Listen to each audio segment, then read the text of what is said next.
ulit tayo sa gawain ng Diyos. Yan. Hindi kaya pagkikita-kita na naman. Yan. Sabi ko nga po, papulihan natin ng ating Diyos sa malam ito, sa pagbibigay ng mga testimony ng patotoo, kung ano man nangyari sa kanyang buhay, nakaraang linggo, mabuti man, hindi man, itaas kami ng Panginoon sa pagkilos niya. Meron po bang unang may sa magbigay kapulihan sa ating Diyos? Meron po ba?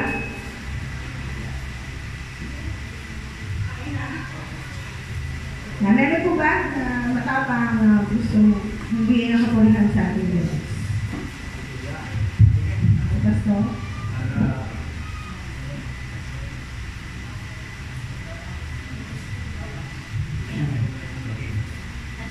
Pag hindi natin ginawa ito, talagang bang hindi matatapos itong buhay natin. Kaya lahat ng pag-ginawa ng Panginoon sa atin, ayaw natin ipagpasalamat sa Kanya. Ako ay nagpapasalamat dahil sa kahapon, magamat kami ay natatanda na, naglakad kami si Sister Ren pababa at talagang doon marami kami nakilala. Natutuwa ang iyong lingkod sapagkat yung isa doon na politiko, puro sa Diyos ang kanyang sinasabi. Kaya sabi ko, ito, isa ito sa magandang halimbawa. Pinagpasalamat ko rin yung aming pong kalakasan, sa kabila ng lahat, minsan nahihilo na, dahil siyempre, ako inaamin ko na ako po ay nasa tama-tama dual citizen talaga po. Dual citizen. Isang senior, saka isang junior. Amen. Kaya, ang totoo, sabi ko nga, ito ay isang seryosong bagay. Sabi ko, kahit na po nila po nila kahit anong oras, pumili niya na kailangan ng paglilingkod ko. Handa ko yan. At sabi ko nga sa asawa ko, tutilan ang iyak. Kasi, ang totoo, alam niya na kung saan ako pupunta. Salamat sa Diyos at nakakilala ko. Dahil kung hindi ako nakakilala, siguro sa Diyos ako. Ang totoo kung talagang ikikwento ko sa inyo, ang kinikwento ko doon sa mga dating ani. Dahil na nakubaling ako sa lahat ng uri ng bisyo. Kaya yung lahat ng uri ng bisyo na yan, ay sa pamamagitan ng Diyos ko gumaling. Kaya, kung sa tuwing pupunta ako sa mga gatherings namin sa project, sa badak, siguro kung narinig nyo yan, makakarinig kayo, at makikita po ninyo na napakaganda po yung pangyayari sa buhay ng isang tao ng kawawa ng buhay, at hindi na kailangan pang pumunta sa rehab, kundi kailangan na isurrender natin ang ating buhay sa Diyos. Amen! Yes, hallelujah. Yun lang po, salamat sa Diyos sa pagkakataon nyo. Amen. Pagal pa naman yung buhay, Pastor. Sino ba? Pero, yan. So, habang nabubuhay may pag-asa, diba? Yung buhay na rin sa akin ng Panginoon, hindi naman siya naisip. Hindi siya sobrang haba. Kaya dapat, bumuhay tayo sa kalooban niya para wala tayong na-accent. Meron ba po ba? Nandiyan siya matagal pa? Meron ba po ba? So, tayo na kayo muna tayong lahat. Ako na lang po muna. So, magpasalamat po ako sa Panginoon kasi yung pagkilos sa Panginoon sa buhay namin. Naramdaman na parang yung presensya lang ng Panginoon yung nakapag-aliw sa iyo eh. Kasi kahit may pera ka, kahit nasa iyo lahat, kung may sakit na yung mga magulang mo, nanay mo, diba? Parang ang hirap. So, nakauwi na kami nga po yung October 4. Lagi lang kami nga, nanay ko, lagi lang tulog pa sa ngayon. So, hindi din nakakakain. So, nahirapan siya maglahat na. Pero yung prayer ko pa rin, kahit hindi ko ng Lord. Hindi naman ako, hindi kasi ako mag-pray, hindi ako lagi, I claim it, kasi parang ang yabang pa gano'n. Parang gusto ko Lord habol lang. Kung ano kung will mo, gano'n. Pero ito po yung panalangin namin, Lord. Bigyan mong progress yung nanay ko. Malakasin mo siya. may sakit pa rin siya kahit nakalabas naman na kami. So, yung panalangin ko, mahirapan yung nanay ko, hindi naman siya masyadong in pain. Kumbaga, medyo nag-recover na yung opera sa kanya. Tapos, hindi naman kami pinatutulang ng Diyos sa financial. Nakabalik na po ako ng trabaho. Parang, okay na eh. So, yung may reklamo na talaga, no? Yung bawat tao may reklamo, wala talaga kakontentuhan. Sabi ko, baka pag nagtrabaho na ako, hindi na ako, malulukot lang nakikita ko yung nanay ko na ganyan. Nagtrabaho na ako. Pagod na pagod ako, nagtulog lang ako doon. Tapos pag-uwi ko, caregiver girl, gano'n na naman. Dahil hindi ko masasabi na ko. Ano pa niyan? Tapos, pagbalik ko na, balik na ko naman. Sa trabaho na naman ako yung parang nakapasok mo parang antok ka na. So, ano lang, laging sabi ko, Lord, bukas ko na lang ayusin yung pagtatrabaho ko. Kasi alam ko hindi na maganda eh. Tapos kahapon, gusto ko hindi ko man bumalis. Parang lahat ng pagod ko. Simula, pag-isip ko ng alauna, pag-gabigas ako. Lahat ng pagod ko, doon ko siya naramdaman. Parang sabi ko, magkatoka ng tatay ko sa Sabado. Ayaw kong umalis. Yun lang naman yung malilit na bagay na parang magpapaano sa akin. Kapag ano, pakaramdam mo, dapat umalis-alis ka din. Kapag i-treat mo din yung sarili mo. Pero sabi ko, hindi na kaya, parang matulog lang talaga ako. Na parang sabi ko, sobra naman yung pagod na to. So, ayun, sabi ko kay Lord na, ang kalakasan. Gumaganda na talaga kami, sabi ko gano'n. Maintenance na ako ng high blood sa papa. So, parang yun, pero sa trabaho magaan naman, tapos wala naman masyadong stress, masaya pa naman.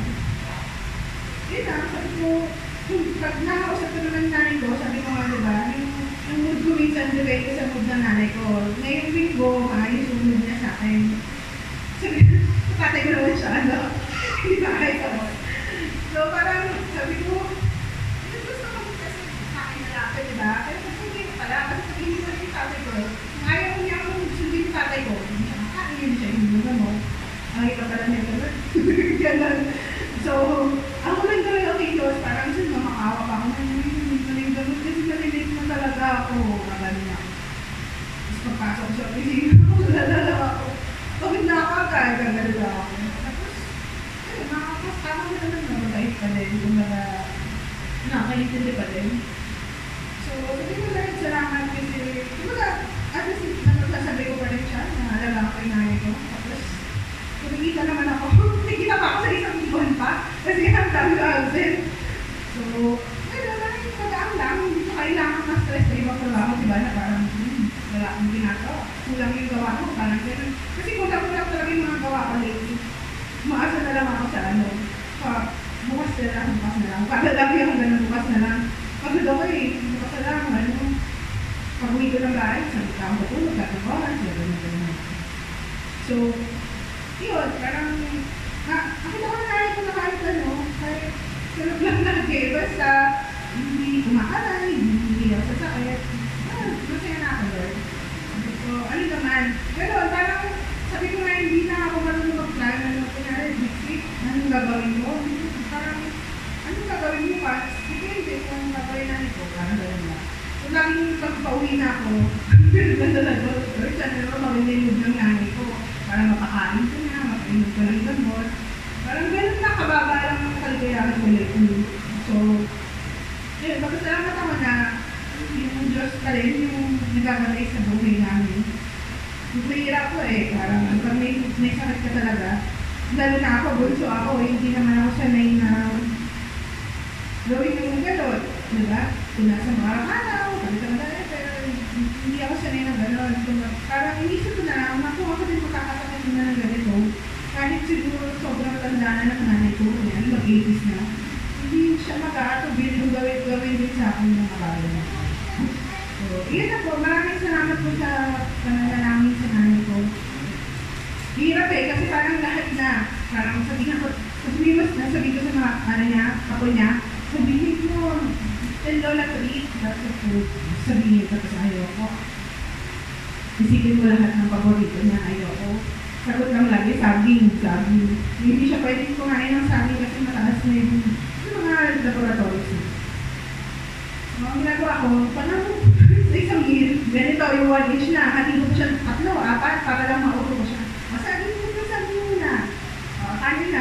Pagkakabigay sa akin, hanggang mata. Sabi sa panghuli. Ang sabi ko, ko na naman yung nanay ko. Pero hirap kasi eh. Diba? Parang yun yung mali. Sabi ko, araw-araw kumakain ako masarap na niya. Pero yung gana mo sa pagkain, hindi na kayang bilhin ng pera eh. Hindi ko nga, sa isang meal ng nanay ko, abot tayo 400 to 500. Kasi hindi naman ako marunong magluto. Magpapag-grab ako. Mahal niya, kung isipin mo, parang 1,000 kami sa isang araw. Pero hindi ako lang din kumakain doon. Kasi nga ayaw niya, lahat ng paborito niya doon. Ayaw nakagluto ko. Ayun po, maraming salamat ulit sa pagsama. Alam naman natin na may kalooban ng Diyos. Kaya tinubod ko, alam naman may kalooban. Tapos minsan, Lord, gawin mo na. Parang, wala kasi tayo. Minsan, walang, kahit malalakas na lingkod ng Diyos, hindi super stable. So, yung grasya lang talaga ng Panginoon, yung bibigay sa atin ng lakas. Para lang kumapit lalo sa Panginoon. Diba? So, yun lang. Maraming salamat po. Kung wala na, panalangin natin ang mga patuloy natin. Kapasalamat ko niya sa oras nito sa aming mga buhay. So, sa pagpapala po Panginoon, sa ating pinakakalobo sa aming buhay, sa makakilit namin Panginoon, patuloy nga na ikaw lang may alam Panginoon ng aming kinabukasan, kaya patuloy nga namin, pinakakalob namin ito lahat sa iyo Panginoon, sa bawat araw, ang iyong presensya, ang iyong grasya Panginoon, ang sustain sa amin, sa magandang araw ng Panginoon, sa hindi po alam namin Panginoon ng buhay, halo-halo Panginoon, pero kasama ka namin, alam namin Diyos na meron kami mapagkakatiwalaan, meron kami sandigan Panginoon sa lahat ng nangyayari. At nagpapasalamat namin Lord lahat ng blessings mo Panginoon sa ilang linggo, sa mga susunod na araw. Lord, ang ipagsama Panginoon sa aming trabaho mas, sa aming pag-aaral. Lord, sa aming mga ginagawa sa pamilya, Panginoon, patuloy na tumabigay sa amin ang kalakasan, Panginoon. So, maglayo sa amin, Panginoon, sa sakit, Panginoon, na napakahirap na sa panahon ito. So, ang aming takbuhan, Panginoon, sa lahat ng pagkakataon. Ikaw, Panginoon, ang makalap sa buhay ng mga kaibigan. Hindi lang sa financial, Panginoon, kundi sa buong aspekto ng aming buhay. Haluin niyo ang aming mga pagkakilala sa iyo, Diyos, pagdating mo ang aming spiritual na buhay sa iyo. Upang kami maging matatag, Panginoon, sa lahat ng oras, sa oras ng pagsubok man, sa oras ng kalinkawahan man, Panginoon, upang patuloy ka namin maparangalan sa aming mga. Nataas namin ang lahat na patutuwa, O Diyos. Alam namin na hindi lang yung mga salita dito yung may katotoo, alam namin na kahit araw-araw may maliliit na bagay, aming buhay, Panginoon, yung isang katotoo na napakadakila na ikaw ay alam, Panginoon, sa nilikha mong mundo, sa nilikha mong mga tao. Salamat po. Nataas namin ang lahat ng Diyos. Ang Panginoon Jesus, ang lahat ng sabi mo. Sa oras mo ito, gising muna tayo lahat. Bago tayo makinig ng salita ng Diyos. Yan, gising natin diwa. Yung mga Biblia ko dyan, nakakarag lang. So, kung gusto nyo sumabay, yan, sa ating pakikinig, sa puso natin, sa buhay natin, para hindi maaksaya yung isang oras na pakikinig natin. I-apply natin sa ating mga buhay. So, natababa ko na po si Pastor dito, upang pahayag ng salita ng Diyos.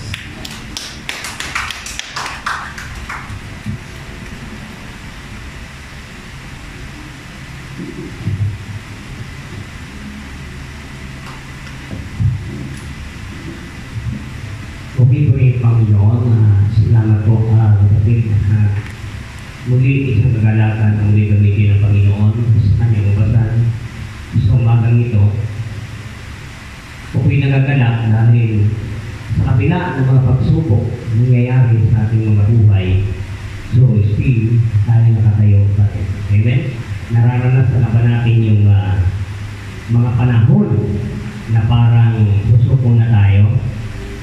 Para bang yung buhay natin ay kung titingnan natin ay parang nagkakaroon na tayo ng pag-alinlangan sa nakikita natin dito sa nangyayari dito sa mundo natin. Ano? Amen? At tayo po ay dumaranas ng iba't ibang pagsubok. Ito man sa paglilingkod, financial, sabi nga physically, mayroon tayong mga karamdaman, pero sa kabila ng mga yon, tandaan po natin, ng Diyos hindi tayo pinababayaan. Amen? So tayo po ay dadako sa isang gawain na napakahalaga. Na kung saan po uli palalakasin ng ating Panginoon yung ating mga pananampalataya, tayo ay bibigyan niya ng pag-asa sa kabila ng mga nangyayari sa ating buhay. Ipapaalala sa atin ng Panginoon na tayo ay mapalad pa rin sa kabila ng mga pagsubok na dumarating sa ating buhay. So tayo po ay tumayo lahat at basahin po natin ang kanyang salita sa sulat ni Santiago, Kabanata 1, talata 12, na sabi dito, patuloy lang po sa dito, mapalad ang mga taong nananatiling tapat sa kabila ng mga pagsubok, sapagkat matapos siya sumukin, tatanggap siya ng nagputo. Ito'y ang buhay na pinangako ng Panginoon sa mga umiibig sa Kanya. Sabi dito, huwag sabihin ninyo man kapag siya ay dumaranas, sabi dito, dumaranas ng pagsubok na tinutokso siya ng Diyos. Sapagkat ang Diyos ay hindi manunukso ng masama. At hindi naman niya tinutokso ang sino man. Sabi dito, yun. Kahit hindi niya tinutokso ang sino man. So tayo po, isang daling manalangin, minsan pala bilang Diyos sa aming Ama, pinupuri ka namin at salamatan sa umagang ito. Tunay po Diyos kami lumalapit sa ito kababaang loob at mga karumihan ng aming mga puso kami patawari upang kami ay maging karapat-dapat sa iyong harapan. Lord, sa oras sa ito, Panginoon, ang aming hinihingi ang ipatubay sa bagay sa atin. Nabuksan mo ang aming puso at isipan upang iyong salita ay aming maunawaan at aming may sa buhay. Dalangin namin ang lahat na nakikinig, lahat na naabot ng piling sa ito, Panginoon, na patuloy mo silang ingatan. Patuloy mo buksan ang lapusang isipan upang patuloy na maunawaan ang iyong banal na salita na sa gayon sila ay makalaya, Panginoon, sa talikala ng iyong kaaway. Salamat Ama, langin ko ang mga kapatid namin na wala, inatanong ko sila naman ang kanilang kabalangan. Salamat Ama, itago mo ako sa iyong banal na krus upang makita ang iyong kapangyarihan hindi aking sarili. Sapagkat sinabi ang Panginoon na ikaw ang dapat namin itaas, hindi ang aming sarili. Kaya Panginoon, ako'y nagpapakumbaba sa iyong harapan sa oras na ito, pakalinisin po ako na maging daluyan ng iyong pagpapalang espiritual sa mga kapatid dito. Salamat o Diyos sa mga aming dalangin sa pangalan ng aming Panginoon Jesus ang pagpagligtas. Lahat po magsabi ng Amen. Puri po Panginoon. At ito po ay sabi nga ng pakalagang talata na dapat nating maunawaan. Ano po? So, at sabi dito, minsan sa ating buhay, nagkakaroon tayo ng mga katanungan. Ano ba yung ibig sabihin ng pagsubok? Yan. Yung pagsubok kasi sa ating buhay, normal na lang po yan. Amen? Normal na lang po yan. Kapag ikaw ay walang pagsubok, abnormal. Amen? Normal po yan na tayo may pagsubok dahil tayo po ay naglilingkod sa ating Panginoon. Dahil tayo ay pagkakasunod ng ating Panginoong Jesucristo. Hindi lamang po tayo sinubok, kundi maging ang ating Panginoon ay dumanas din ng pagsubok. Matapos siya pagayuno, alam po natin na mahina yung kanyang mahina yung kanyang katawan. At alam ng Diyos na siya ay mahina, napakadali tuksuhin. Kaya ang pagsubok po ay dumarating niya sa panahon, yung pagsubok sa ating buhay na tayo ay nangihina. Amen? Yan. Kapag sabi nga niya, kapag isang tao ay gutom, napakahina. ang kanyang resistensya, sa tingin natin, madaling magapit ng kaaway. Subalit, ang paalala ni Santiago sa aklat ng Santiago, mapalad ka, kapatid. Sabi dito, mapalad ka kapag dumaranas ka ng mga pagsubok, sapagkat isa lang ay ibig sabihin yan, matapos mong makagtagumpayan yan, tatanggap ka ng putong ng karangalan. Ano yun? Yung ang buhay na itinangako ng ating Panginoon sa Kristo.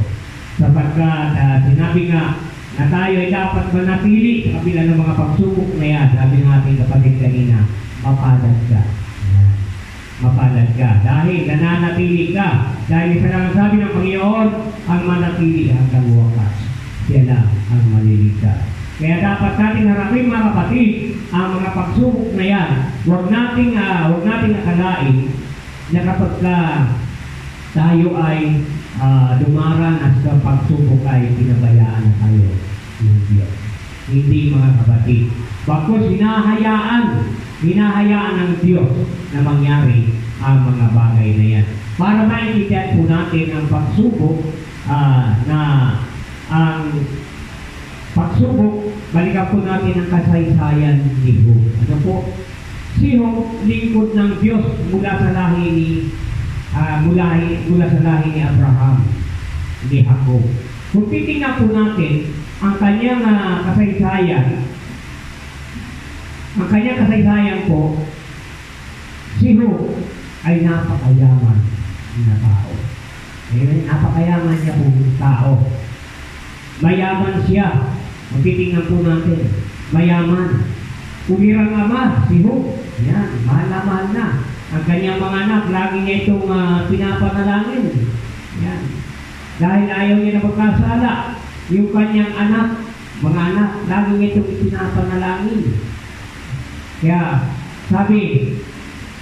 nagkaroon ng panahon na nagkaroon ng kabiligad-yagin sa buhay ni Job. Ano po? Titingnan natin. Sa buhay po ni Job, nagkaroon ng matinding pagsubok. Job. Sa isang iglap, nawala yung kanyang ari-arian. Nawala yung kanyang ari-arian. Ikaw pa naman na ito, isa mong napakayaman na tao, sa isang iglap, nawala. Tinamaan ng kidlat yung kanyang mga baka, aso, lahat ng kanyang ari-arian ay nawala po. Napakatindi po yan na pagsubok. Na kumbaga, pumadanasan natin dito, yung nangyari dito dati sa mini-cart. No? Yung magkasunod. Amen? Sino po nandito na? No? Nung araw, naranasan natin, may isa akong kasama, may isa akong katrabaho na talagang nalungkot siya dahil naubos daw ng kanyang ari-arian. Walang natira sa kanya. Pero sabi nga, mapalad tayo kahit naubos mo yung ari-arian, buhay tayo. Tinulungan tayo ng Diyos sa tayo ay makapaglingkod sa Kanya. Yan. Kaya sabi nito, sa isang iglap, nawala yung ari-arian ni Job. Pangalawa, sabi dito, kung titingnan po natin yung kanyang kasaysayan, nawala rin yung kanyang mga anak. Nakakalungkot po. No? Kaya may mga pangyari sa buhay ng isang Kristiyano na napakahirap ipaliwanag. Baka malamang iniisip natin na kung saan ako naghiling ko sa Panginoon, saka naman ako dumaranas ng mga pagsubok. Tanda po natin, mga kapatid, walang makakaligtas sa pagsubok. Lahat tayo ay dadaan dyan. Yan. Kaya sabi sa Biblia, ang ginto ay pinapadaan sa apoy para lumabas yung kanyang kulay. Anong ibig sabihin ng apoy? Nakakainit po yan. Ako po ay isang minero. Napakahirap po pag-proseso ng ginto. No? Una po, papasukin mo yan sa tanin. Minero po ako ng bingwit. Tagapaputok ako. Alam mo po yan, hindi pagdating mo dyan sa minahan, ay makikita mo yung ginto. Ba nasa bato po yan. Kailangan putukan mo yung bato para magiba siya, mapira-piraso, hindi lang yun, ilalabas mo yun sa tanin. Ang gagawin mo doon is, dadakan mo sa bulbilan, tawag sa amin. Yung bilingan. May rad na tatlong malaki, doon iikot-ikot yan. Ikot yan. Hindi lang yun. Pagkatapos niyang gilingin, nagiging pino siya hanggang sa maging putik na siya. Anong ilalagay? Mercury. Para mahuli yung ginto. Pagkatapos yung pipigain ka para masala yung ginto. Yan. Halo-halo pa po yan. Halo-halo pa po yan. May nickel, may pyrite, lahat na po nandiyan. Ang kailangan para mawala yung pyrite, yung nakahalo sa ginto, para siya'y maging puro, kailangan siya sunogin. Ano po ang ginagamit? Asitilin. Ina-asitilin siya. So kaya po ina-asitilin para matunaw siya. Yan. Kapag siya po ay lumanas ang init, natunaw siya, kapag siya ay tinigilan, lalabas po yung dati yung kulay. Yung totoong kulay ng ginto. Yun na po yun yung nabibili natin ng mga lahat. Nagiging puro na siya. Pwede mo nang masangla. Minsan mga kapatid, ganun din ang buhay natin bilang isang Kristiyano. Para makita ng lahat na tayo ay totoong Kristiyano, kailangan natin gumanas ng mga pagsubok sa buhay. Huwag na huwag po tayo susubok. Sabi nga dito, laban lang kapatid. Mapalad ka. Dahil dumanas ka man ng pagsubok, nakakayo ka pa rin. Nandito ka pa rin sa simbahan. Mga kapatid, nakakalungkot ko. Ano? Sa amin, nung umuwi ako noong December, meron akong kasamahan na dating talagang ako rin siya. Ang trabaho niya po, maming isda. Yun ang pinibilihan namin yung yung paborito ni Brother na pala. Yung palad na tao, parang kabiyak lang na isda ba? Kabiyak lang siya, lumalaki sa ganyan. Nagkaano ko sa Facebook, nakita ko, nawawala siya. Sa madaling sabi, nawawala siya, may ko sa Facebook. So, natagpuan din siya. Nasa laot. Siya ay manguhuli ng isda. Alam mo, sa laki ng kanyang nahuli, hindi niya nakuha yung nahuli niya. Siya yung nadalas sa lalim. Napakalaking pagi yung kanyang nakuha. Kapuliputan siya ng pag-ite yung nila. So, ganun mga kapatid. Kaya sabi nga, laking pagsubok na dumating sa kanilang pamilya. Pero sabi ko nga doon sa comment ko sa Facebook, sabi ko makalat kami kayo kapatid. Ang lahat ng bagay, ipinapahintulot ng Diyos ay kabubuti ng bawat isa. Ganun po tayo mga kapatid. Kaya sabi nga, huwag ka panghinaan ng loob. Manatili kang matatag. Nung araw, yung lolo ko, mayroon siyang isang galon. Tapos, may tingkahan naman siya. Yung pinapasanan, alam niyo yung pasanan. Ano ba naman ang lolo kong ito? May dala-dalang pasanan, pero isa naman yung galon niya. Walang katimpag. Habang minamasta ko po siya, doon nalipaso lang ako naisip ko siya. Lolo ko na to. Nasa mataas yung bahay namin. Bago pa siya sa sapa, sabi niya, mga apo, dyan lang kayo, naibig lang ako ng tubig. Nasaan yung pasanan ko? Nalungkot ko, umulo ko na to. Bakit ganun siya? Papasanin yung tubig ko lang, nakatimbang, isa yung galon. Alam mo po isang nakita ko sa kanya, yung strategy niya, para mabalansin niya. Yung galon, ilalapit niya sa likod niya at mahaba yung pasanan. Yun yung nagsisilbing panimbang niya. Doon ko po nakita, kung sa buhay ko natin mga kapatid, parang ganun din. Habang tayo ay dumaranas sa pagsubok, lalo tayong lumapit sa ating Panginoon. Amen? Lalo tayong lumapit sa Panginoon sapagkat siya nangako na hindi niya tayo pababayaan ni iwanan man. Sa kabila ng mga pagsubok na dumarating sa ating buhay, nandiyan siya. Kaya para nung isang kwento, na nung panahon na siya ay dumaranas sa pagsubok, parang nung tinanalangin, nakikita ay lumalakad sa buwanginan, yung lalakad siya. Nung may pagsubok siya, nakita may sinusundan siya. Nakita niya yung baka. Nung talagang tumitindi ang kanyang pagsubok sa buhay, biglang nawala ang baka. Panginoon, nasaan ka na? Nasaan ka na? Hindi niya, wala na siya sinusundan. Sabi, mapalad kaya hindi mo nakikita yung baka kasi karga-karga ka na ng Panginoon. Kapatid, sa kabila ng mga pagsubok sa aking buhay, nandun yun comfort ng Panginoon. Nandun sila. Muli po mga kapatid, balikan ko lang yung lagi kong nag-share sa inyo bago ako naging pastor. Ang anak ko po kaunti, siya, namatay ang dalawa. Noong pong panahon, na ako'y bago pa kilala sa Panginoon, nagkaroon ako na nag-relasyon sa Lord. Sabi ko, Lord, ano bang nangyari po sa aking buhay? Ano bang pong mangyari sa aking buhay? Patuloy akong maglilingkod sa iyo. Dalawang palang anak namin. Ayun po, yung pangatlo, sunod kay D-Mark, yung daming nagtutugtog dito, namatay siya, nakasilang pala. Ang sakit po ang sakit sa dibdib. Alam mo po yung nangyari? Mismong pamilya ko yung kalaban ko. Naglipat-lipat ka kasi ng reliyon. Uubusin ang pamilya mo dyan. Tatay ko mismo.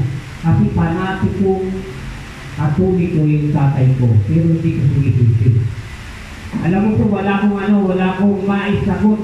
Nababayaan mo. Nagpipre ako sa Panginoon.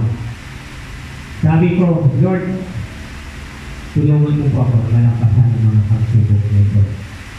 Nabasa ko po sa Santiago, mapalad ka kapag dumanas ka ng pagsubok. Sa madaling sabi, nagtagumpay po ang iyong lingkod. Nasawa yung mga magulang ko, hindi nila ako natina. Hanggang sa nanganak naman nung mamatay yun, nanganak naman ang isa, ang asawa ko, sunod ko namatay, buhay. Yung isang malikot din dati, napunta din dito, yung maputi, pinakamaputi sa mga kapatid. Napakalikot niya dito sa grabe. So, sa madaling sabi, lumaki siya, gawin, may sawa na nga. Yung sunod sa kanya, doon po talaga ako grabe. Na parang gusto ko nang sumuko. Gusto ko nang sumuko bilang isang lingkod ng Panginoon. Alam mo po, yung sabi ng Lord, muling naklas ang inisip, di ba nangako ka sa akin na lumang mangyari sa iyong buhay, manglilingkod ka. Kapag kayo pinaalala sa akin ng Panginoon, yung nga ipangako ko sa Kanya, lumalakas po yung aking spiritual na pamumuhay. Dahil sabi dito, mapalad ka kapag dumaranas ka ng pagsubok. Kapagkat ang nalampasan mo yan, tatanggapin mo yung putong na karangalan. Iyon po ang ating inaasahan natin, mga kapatid, kaya tayo nagtyaga dito. Ang buhay po natin, mga kapatid, tayo mga mamamayan lang dito, lahat tayo po ay babalik, may kanya-kanyang panahon lang. Amen? May kanya-kanyang panahon. Nakikita po natin ang cemetery. Yung cemetery, malapit na naman yung undas. Ano po? Bakit hindi pare-parehas ang haba ng lingkod? Ibig sabihin po, mga kapatid, walang oras. Panahon ng pagpila, panahon ng pagkamatay. Dalawang bagay lang po. Parang bulaklak lang yan. Sa una, namumukadkad ka, pag matagal-tagal na, nakakada yung bukadkad yung bulaklak, maganda ng kulay. Kasi nasa tanghali ang tapat na yun, nasa kalangitnaan, pero pag lumipas na yan. Kumbaga, sabi nga niyan, palubog ng araw. Lahat ng bagay ay lumilipas. Pero ang pangako ng Diyos, hindi nagbabago. Ang pangako ng ating Panginoon ay buhay na walang hanggan sa lahat ng umiibig sa Kanya. Kaya mga kapatid, patuloy tayong lumaban sa mga pagsubok sa buhay katulad ni Job. Alam mo po yung napakahigpit na pagsubok kay Job, yung mismong katawan niya na, kasi pinagpupustan siya, di ba? Pinagpupustan siya. Subukin mo ang likod yung si Job. Dahil sabi sa Satanas, kaya mo man lang, kaya lang yan sumusunod sa'yo dahil pinagpapaalam mo. Hindi, subukan mo. Subukan mo siya. Pinaubaya ng Diyos na siya ay subukin. Para makita kung hanggang saan ang pagsubok kay Job. Hanggang makita, para makita kung ano katatag si Job. Pero sa kabila ng lahat ng iyon mga pagsubok kay Job, nalampasan niya yung pagsubok sa kanyang mga ari-arian, sa anak, nalampasan niya. Ngayon po, tinakit naman yung kanyang katawan. Minsan po, yung mga katawan natin, bibigyan tayo ng sakit. Masakit na tuhod ko, araw ng linggo. Minsan, naranasan ko po yan, kaya hindi ba umiiwas ako mag-fight ngayon. Siguro po, nagkakaedad na talaga ako, 53 na ako. Kaya medyo sumasakit na rin yung tuhod ko. Ano po, yung fight ko talagang hindi gumano kasi nung linggo, para hindi ko mapalutod yung tuhod ko. Ganun po mga kapatid, ganun po tayo. Pero sabi nga, patuloy lang. May mga pagsubok sa ating paglilingkod na kailangan nating labanan. Ang baang, sabi nga niyan, ang baka ay tumatalim sa kapwa-bakan. Amen? Alam mo yung naghari, ano yung nasa sa kanya? Yung higing baka niya. Ganun din po sa ating pananampalataya mga kapatid. Para tumatag, lumago, tumatas ang ating pananampalataya, kailangan nating, sabi nga yan, walang pinipili, kahit kapwa bulingkod, kahit si pastor, pwede gamitin. Kahit anak, pwede gamitin ng kaaway para masubok ang iyong pananampalataya. Pero sabi nga niya, kung totoo Kristiyano pa, makikilala mo, matatanggap mo na lahat ng bagay na yan ay pagsubok na sa iyong buhay. Ilang bisis ko kayo mga kapatid, kung ako ay sadya pa lang, marami ng pagsubok sa aking buhay na halos gusto ko na umayaw bilang isang lingkod. Pero po sabi ng Lord, magpatuloy ka na. Huwag kang lilingon. Nakatawid ka na sa dagat na pula. Nakatawid ka na sa dagat na pula. Noong pong panahon, yung ilabas niya sa mga Israelita, tumawid sila sa dagat na pula.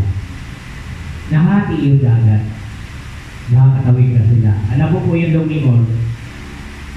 Yung lumingon, kapag lumingon ka, nandun yung mga kawan ni Parao, iba-iba ka. Huwag kang lilingon, kapatid. Huwag kang lilingon. Magpatuloy ka. Hebrews chapter 12, verse 2. Ito ko lang ang iyong paningin kay Kristo Jesus na siya pinagmulan ng iyong pananampalataya at siya magpapasakdan nito. Hebrews chapter 12, verse 2. Tandaan po natin mga kapatid. Yan na po yung ating naging kalakasan. Paano ako magkakaroon ng buhay na walang hanggan? Paano magkakaroon ng kabuluhan yung aking paglilingkod kung aatras ako sa lahat?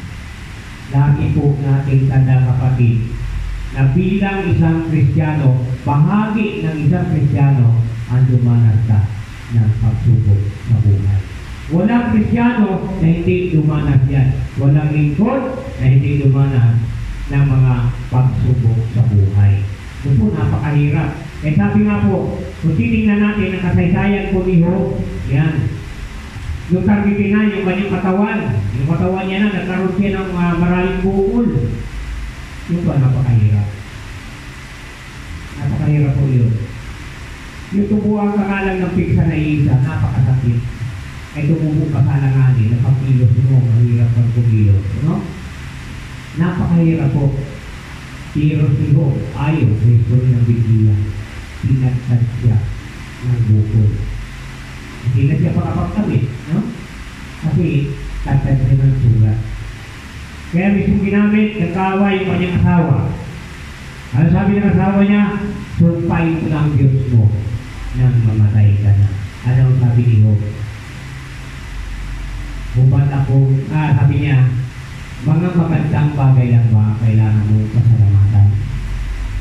Kahit na pangit nangyayari sa buhay mo, dapat kami magpasalamat sa Panginoon.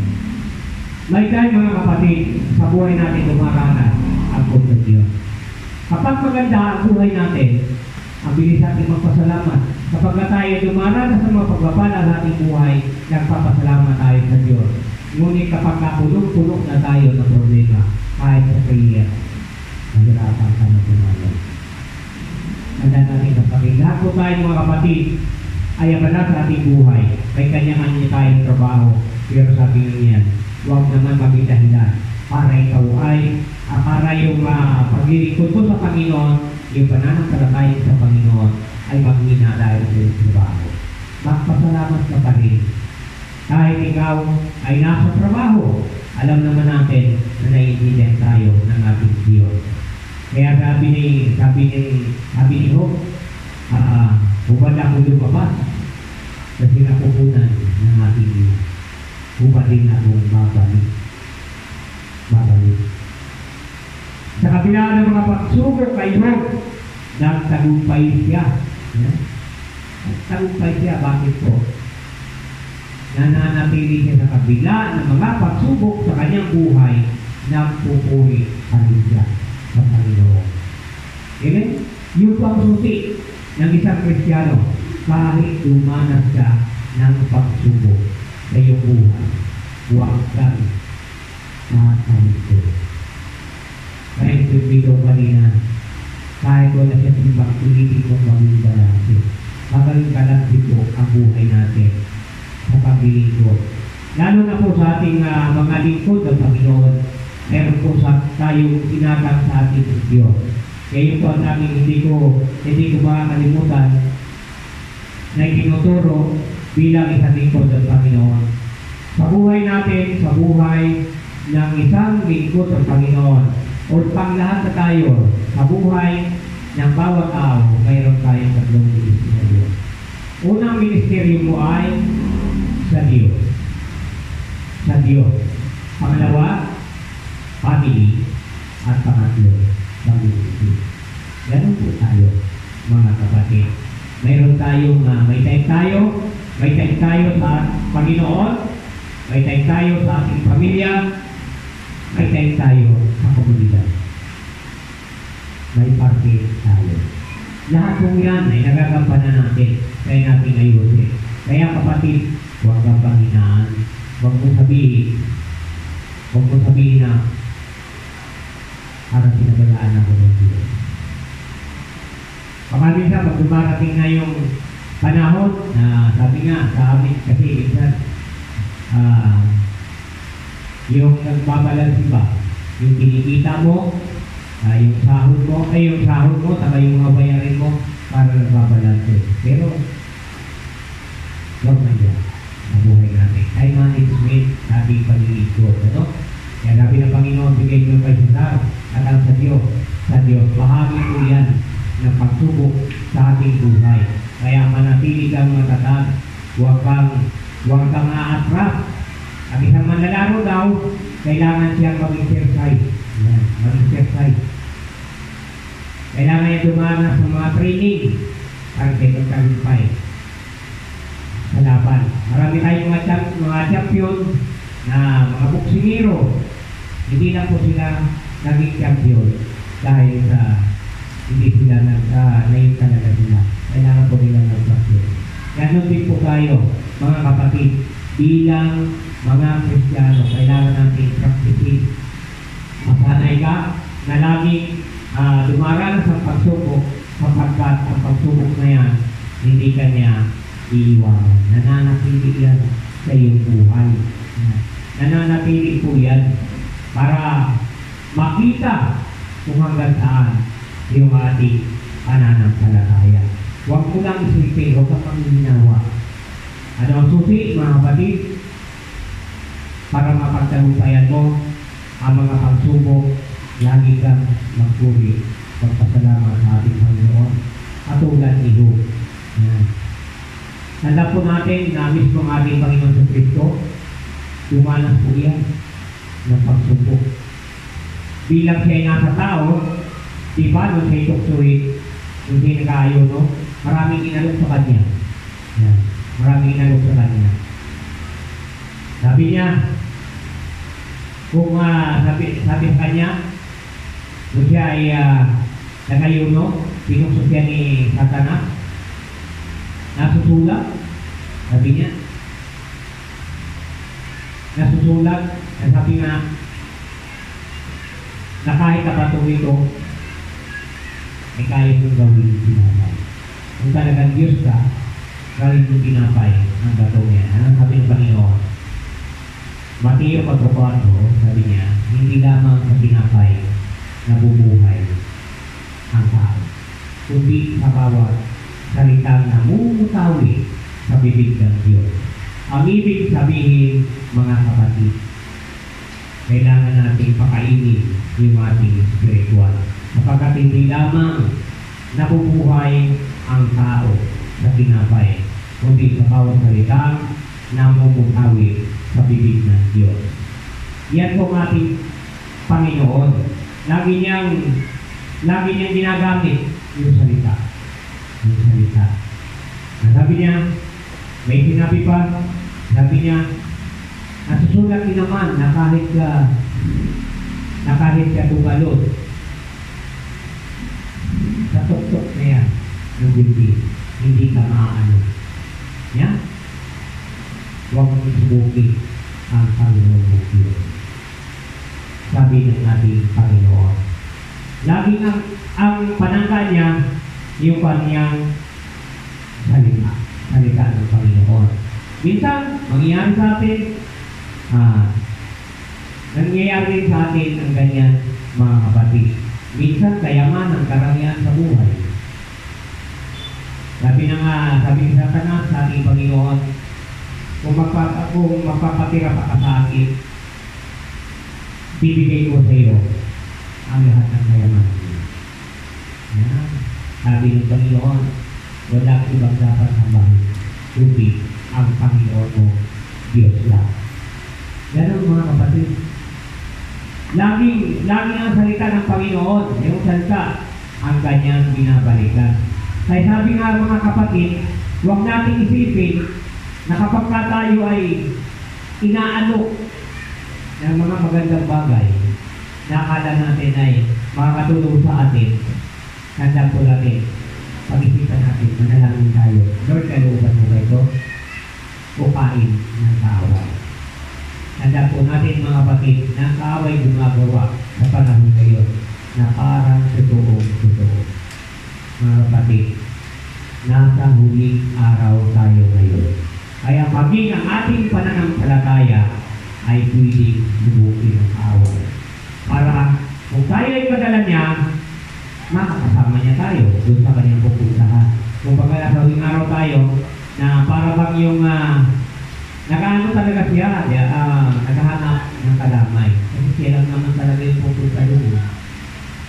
Kaya lang, nililing lang niya yung mga Kristiyano o mga likod ng Panginoon para mga kalamay. Lagi natin tandaan mga kapatid, ano bang nangyayari sa ating buhay? Tandaan natin, ng Diyos ay hindi niya tayo pinababayaan para natin mapagtagumpayan ang mga pagsubok na yan. Tularan natin ang ating kapatid na suho. Kahit ay dumaranas ang pagsubok, lagi tayo nanalangin sa pupuri sa Panginoon. Lagi natin balikan na ang ating Panginoon, yung pundasyon ng ating pananampalataya, ang ating Panginoon sa Kristo. Kung tutuon tayo sa Kanya, mapagtatagumpayan natin ang mga pagsubok na yan dahil siya ang gumagabay sa atin. Siya yung ating ilaw. Yun ang ating sinusundan. Walang iba. Kung gagawa tayo ng sariling kapamaraanan, hindi natin kaya. Lagi natin tandaan, mga kapatid, ng Diyos sa kabila ng mga pagsubok sa ating buhay. Hindi niya tayo pinapabayaan. Lagi niya tayo pinaalalayan. Pinapalakas ang ating pananampalataya. Basta lagi natin idulog sa Kanya. Kausapin natin ang ating Panginoon. Kausapin natin, Lord, bakit ganito? Ano ang layunin mo sa ating buhay?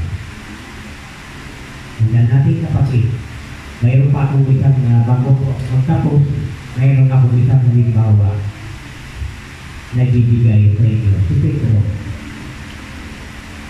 Si Pedro, sana nakalakad kasi sa ibabaw ng tubig. Nung nakapukot niya sa ating Panginoon, kaya niya lumakad sa ibabaw ng tubig. Subalit na makita niya yung alon, nakalilangan siya, nagkaroon siya ng takot. Anong nangyari? Siya ay lumubo.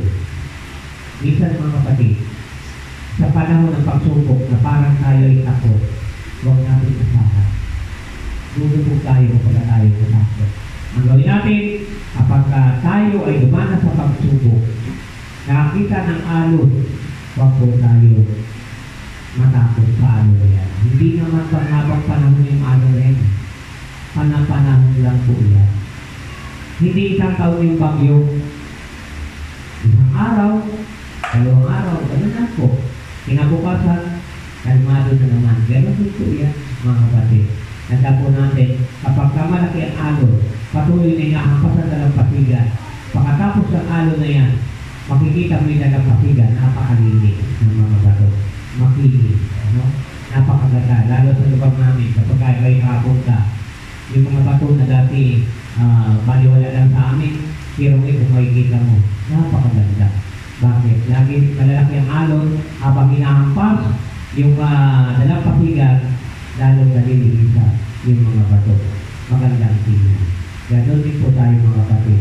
Habang tayo dumaranas ng pagsubok, nagiging nalisa yung ating pananampalataya at nagiging nalulunod tayo sa ating Panginoon hanggang sa kanyang pagpapagaling. Harapin po natin ang problema na dumarating sa ating buhay para tayo ay magtagumpay bilang isang Kristiyano. Sa oras na ito, napakaiging lang po rin tayo mga kapatid. At bago po tayo magtapos, ay nandihan po ang music ministry kahit kalawitan ng ating Panginoon.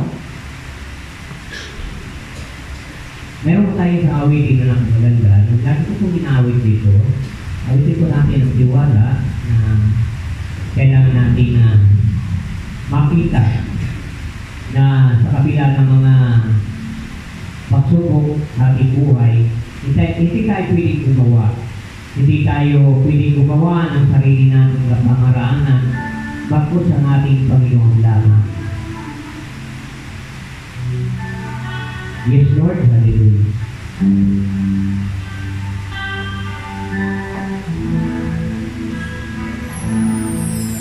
Pamitin po natin mga kapatid, tiwala.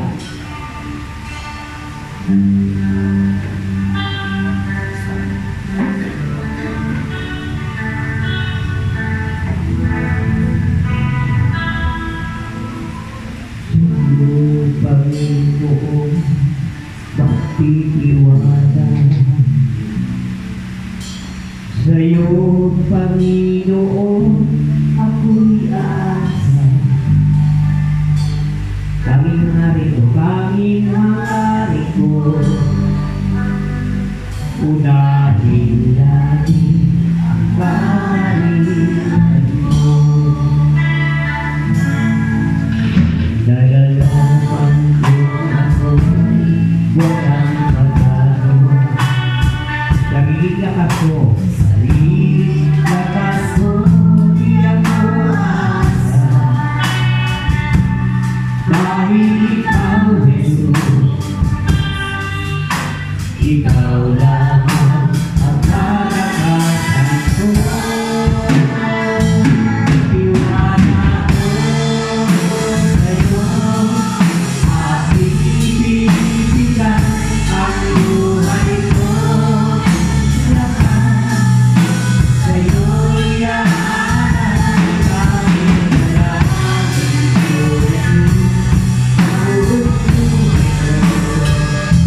Dalangin namin naman ang aming kapatid at Christian Panginoon sa kabila ng kanyang kakilangan.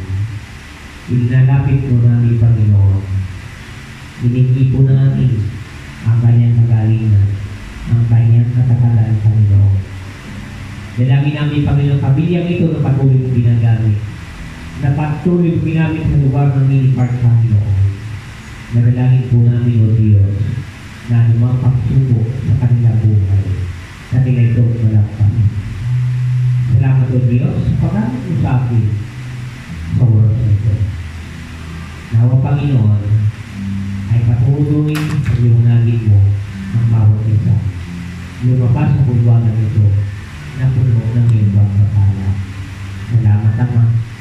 Minsan pa, binabalik natin ang mataas sa papuray ka sa tama sa pangalan ng aming Panginoon Jesus namin at pagligtas. Dapat magsabi ng Amen po po, Panginoon. Ako po nagaling sa inyo.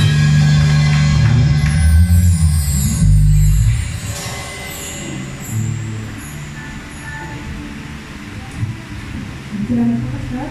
Mga bawat isa ay patuloy na pinagtutunan, i-apply natin ulit sa ating buhay. Mga mahihirap na panahon, wala naman tayo bilang nalapitan, di ba? Ay lumapit tayo sa mga tao. Maluwig na tayo kasi hindi naman tayo priority ng mga tao. Nalapit tayo sa Diyos, alam niya kung paano niya tayo ginawa, alam niya kung paano niya tayo bubuhay. At so, alas ito, bago tayo tuloy magkagos, nakahala na ating mga kaloob. So, bigay po tayo ng may galak sa kanya. Kailangan namin na makabuli ng ating Diyos.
Dalawang oras lang namin yung simba. Sabi ko, linggo.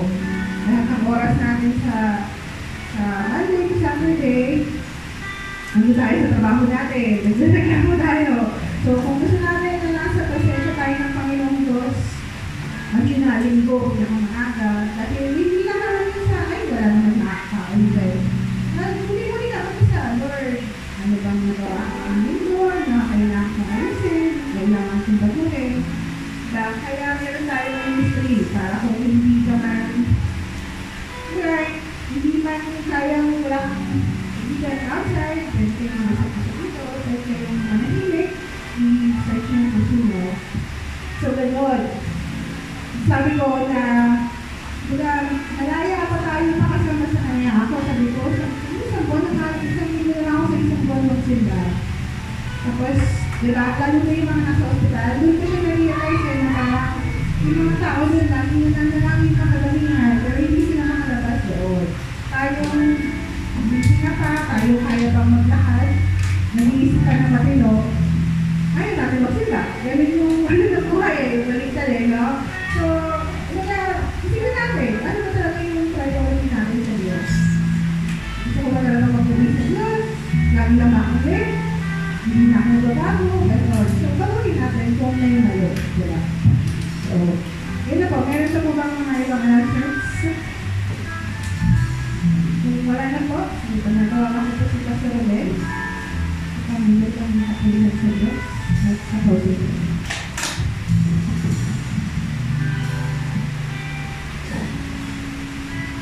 Amen.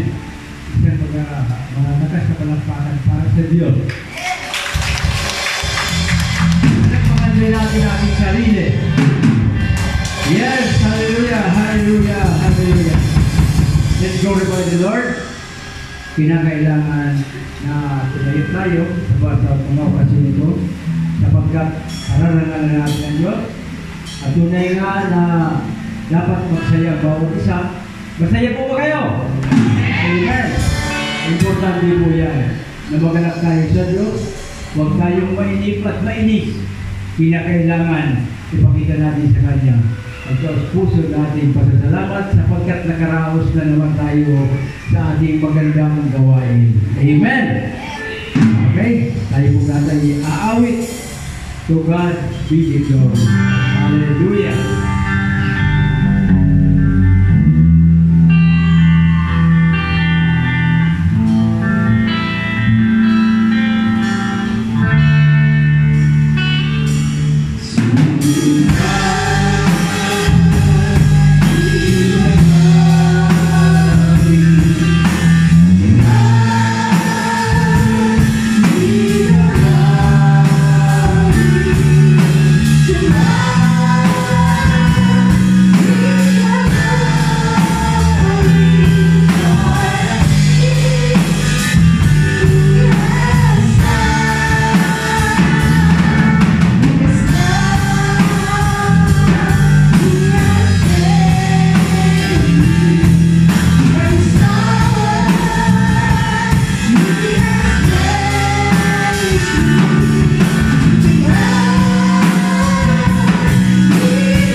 Ligayahan dulot mo sa amin sa oras na ito.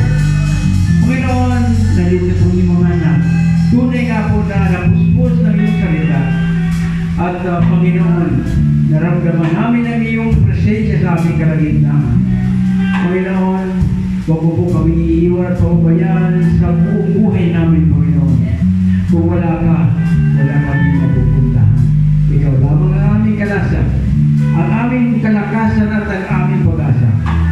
Panginoon, sa oras na ito, nagdiriwang po, Panginoon, ang aming mga puso. Sampo ng aming pamilya, sapagkat hindi mo kami iniiwan. Inaaliw mo kami sa pamamagitan ng iyong banal na Espiritu. Salamat po, Panginoon. At hindi mo kami kinalilimutan. Salamat, Panginoon, sa lahat-lahat ng aming mga tinatanggap na biyaya at pagpapala. Salamat po, Panginoon, sa kapuskusan. Simula pagkagina sa word, praise and worship hanggang sa iyo pong salita, Panginoon. Purihin ka, Panginoon. Pinupuri ka namin, Panginoon. Tunay nga, Panginoon, na hindi mo kami pinababayaan at hindi mo kami pinapaubaya sa mga ulit ng masamang pag-iisip. Panginoon, andito po yung mga anak. Guys, kung po, Panginoon, idanangin sa iyo. Sino na po, Panginoon, na may sakit karamdaman sa mga oras na ito. Dito pa sa lugar na ito, kahit saan man po, dako na nakakarinig dito. Pinigin ko po, Panginoon, ang agad na kagalingan upang minsan pa makita ng mga tao mga hiwag at himala na nabubuhan sa iyo. Tunay nga, Panginoon, na nais ko rin, Panginoon, na proteksyonan mo kami sa lahat ng oras habang kami nabubuhay. Sa pamamagitan po, Panginoon, ang banal na dugo ng Panginoon Kristo na ipapalan po, Panginoon, sa lugar na ito at sa lahat ng mga narito sa buong ng aming mga pamilya ay bibigyan, Panginoon, ng lahat, Panginoon, ng kasiyahan at kaligayahan at kapayapaan ng aming mga puso. Panginoon, salipitin mo po ang puso namin. Ano man po, Panginoon, ang mga lintangan? Ano man po, Panginoon, ang pagkaruwisyo ng masamang Espiritu sa aming buhay ay iyong pagpalit sa pamamagitan ng iyong anak na si Panginoong Kristo at balutin po ninyo kaming lahat ng dugo ng Panginoong Kristo upang hindi kami maaaring pasukin at alhin ng masamang Espiritu. Basbasan po ninyo kami sa lahat ng oras po, Panginoon, sa pamamagitan po ng inyong pong bendisyon dahil po namin, Panginoon, ipagsigawan sa buong daigdig. Hallelujah! Hallelujah! Hallelujah! Ito po ang aming